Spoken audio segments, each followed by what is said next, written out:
आज की कहानी जलन। मानवी, गर्मी आ रही है, अपने लिए कुछ नए सूट या साड़ी खरीद लो।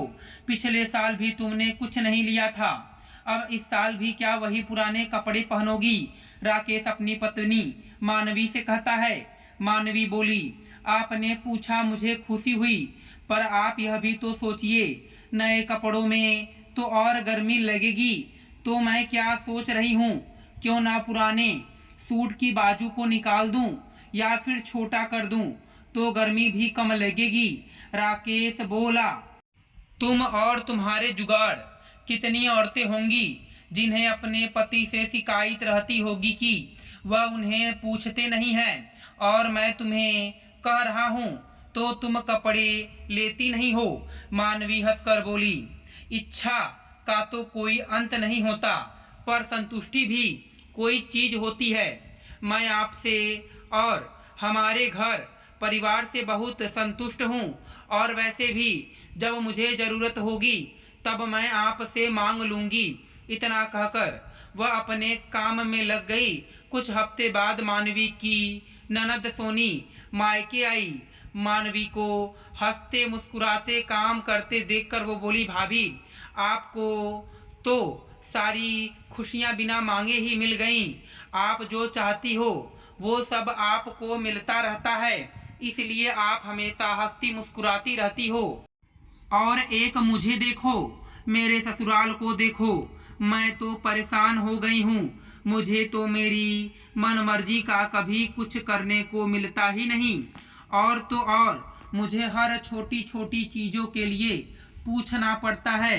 पता नहीं मेरी किस्मत में ही यह सब क्यों लिखा था। मानवी बोली, सोनी दीदी, ईश्वर पर भरोसा रखिए, वो सब ठीक करेगा आपको और हमें। तो यह सोचना चाहिए कि जितना उसने हमारे नसीब में दिया है वही बहुत है, क्योंकि बहुत सी लड़कियों को इतना भी नहीं मिलता। सोनी बोली, हाँ भाभी, जब सब कुछ मिल जाता है ना, तो लोग ऐसी ही ज्ञान देते हैं। सोनी कहती रही और मानवी अपने कामों में लगी रही। उसने सोनी की बातों पर ज्यादा ध्यान नहीं दिया। वो अच्छे से जानती थी कि उसका हमेशा का यही नाटक है। वो तो बस कमियों का रोना रोती रहती थी। मानवी खुशी से ननद को कोई उपहार दे दे तो वह उसमें भी 10 कमियां निकालती थी। खुश रहना तो मानो सोनी ने सीखा ही नहीं था।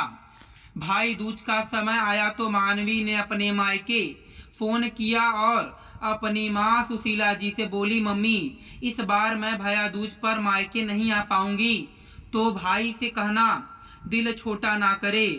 सुशीला जी बोली, क्यों बेटा, साल के एकद पर्व में तो तुम मायके आती हो, अब उसमें भी नहीं आओगी।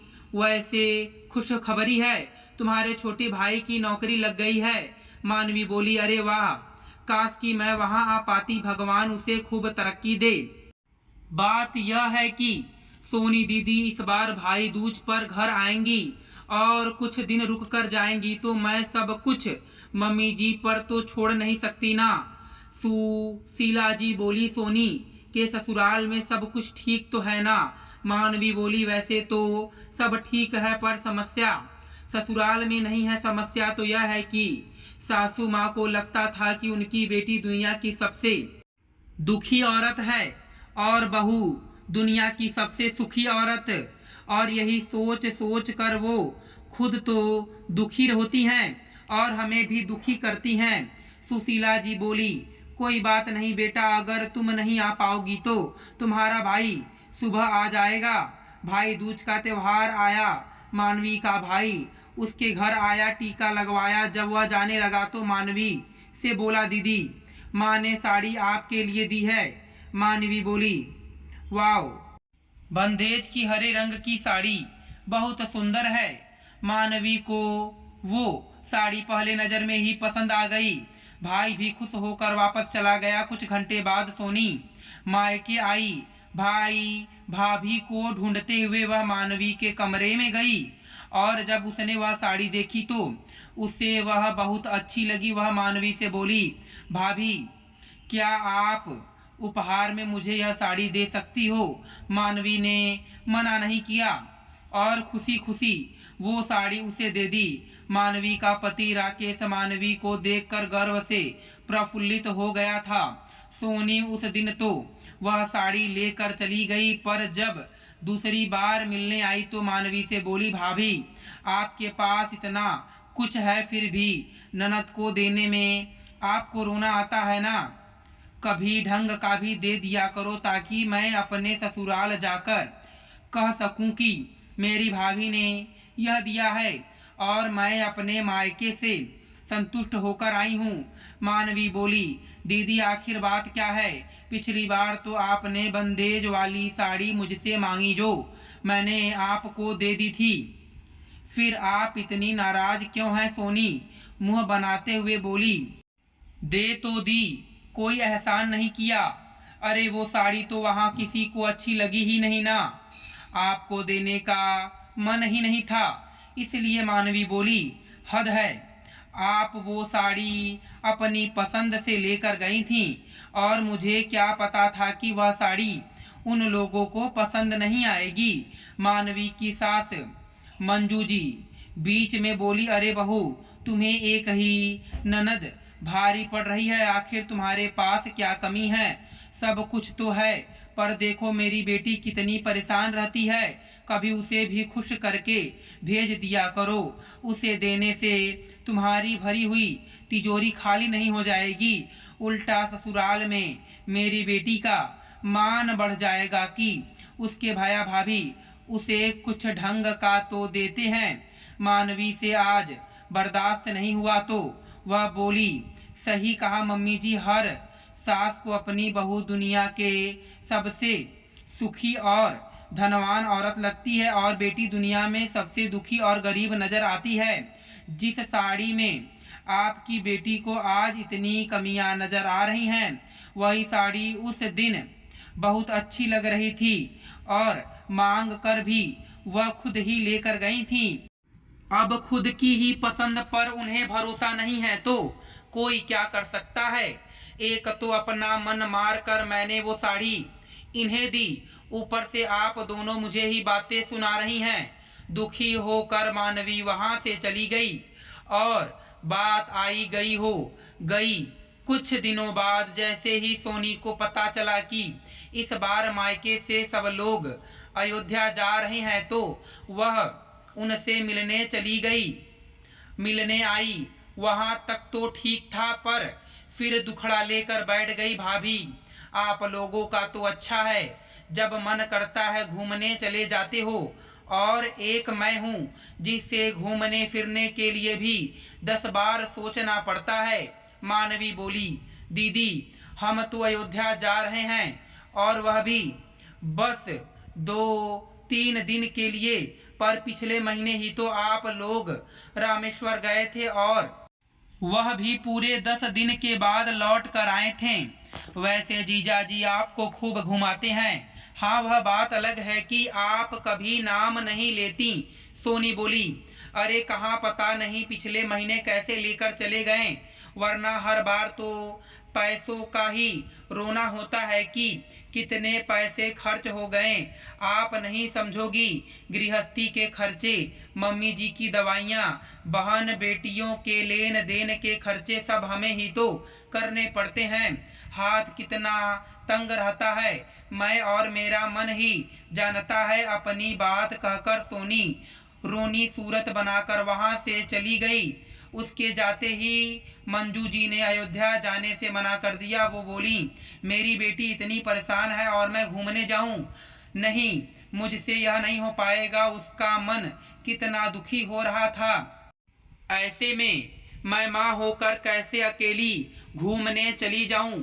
फिर वह अपने बेटे राकेश से बोली, टिकट बनाने से पहले एक बार उससे भी पूछ लेते तो तुम्हारा कुछ बिगड़ जाता क्या?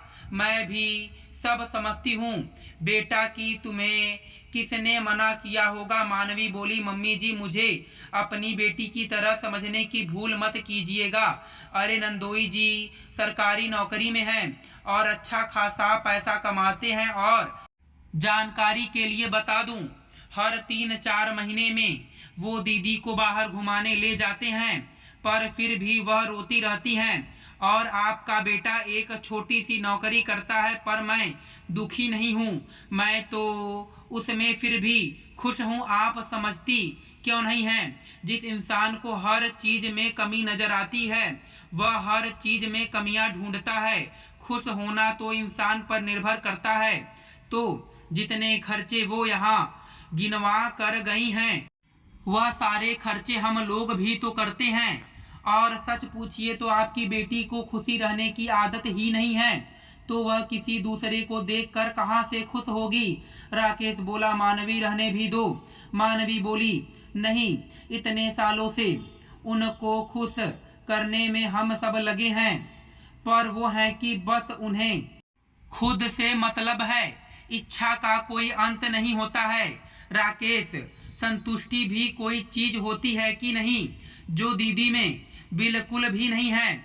और मम्मी जी, अगर नहीं जाना चाहती तो उन्हें दीदी के पास भेज दीजिए, मैं तो अयोध्या जाऊंगी। राकेश ने अपनी माँ को समझाया। माँ, क्यों अपनी बेटी के चक्कर में अपना बुढ़ापा खराब कर रही हो? आप खुद सोचो, आपने और मैंने उसे खुश करने के लिए क्या कुछ नहीं दिया? और क्या पर वह खुश हुई नहीं ना? तो अब बस रहने दो। मंजू जी को एहसास हुआ कि आखिर अपनी बेटी की ऐसी रोने धोने की आदत में वो कब तक अपने बेटे बहू को परेशान करती रहेंगी।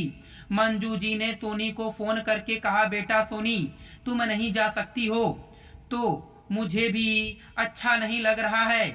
ऐसा करती हूँ, मैं तुम्हारे घर पर रहने के लिए आ जाती हूँ। इन लोगों को अयोध्या जाने दो। सोनी के कान खड़े हो गए। वो बोली, नहीं माँ, आप यहाँ आएंगी तो मेरे काम और बढ़ जाएंगे, ऊपर से खर्चा भी बढ़ जाएगा। मैं बिल्कुल खुशी नहीं रहूंगी। आप अपने बेटे बहू के साथ चली जाइए।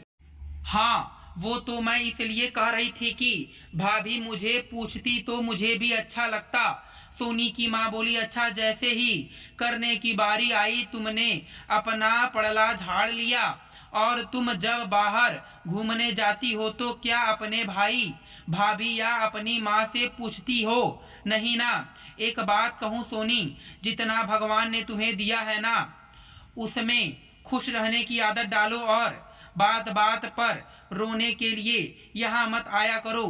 कुछ लोगों की आदत होती है सब कुछ होते हुए भी वह रोते ही रहते हैं। तो मेरे घर में जो है हम उसमें खुश हैं। तो अब यहाँ आकर मनहूसियत मत फैलाना और पर्व त्योहार पर ही आना। चलो, जय श्री राम। इतना कहकर उन्होंने फोन रख दिया और अगले दिन बेटे बहू के साथ अयोध्या के लिए निकल पड़ी। दोस्तों, इस स्टोरी को लेकर आपकी क्या राय है नीचे कमेंट करके जरूर बताइएगा। फिर मिलेंगे आपसे अगली कथा में। आप सभी का धन्यवाद।